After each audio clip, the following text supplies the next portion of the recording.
Ahoj. Povieš mi, ako sa voláš? Maxik. Maxik. A koľko máš ročkov? 7.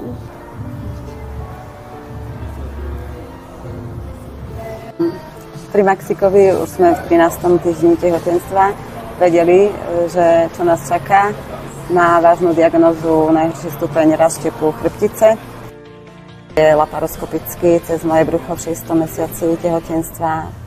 Doktorka Denisa operovala Maxikovi raštep chrbtice. Počas tehotenstva sme vedeli, že Maxik má vrodenú vadu chodidiel, pes equinovarus, u nás sa to volá konská noha, bočené chodidla vlastne dovnútra. A tiež nás doktor Juháš poslal rovno túto diagnózu riešiť vo Viedni u špecialistu najbližšieho v Európe, ktorý je certifikovaný na túto liečbu a má aj skúsenosti v kombinácii s raštepom chrbtice.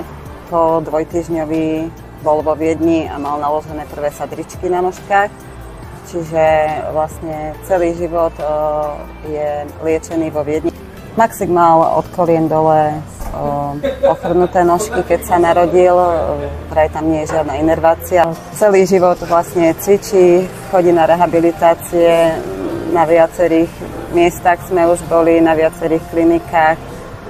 Na nôžky sa nám postavil tento týždeň a to vďaka tréningu u Jara Dulinu a ten vážne dokázal zázrak. Je tu niekto, k tomu verí a on pri ňom dokázal fakt zázraky.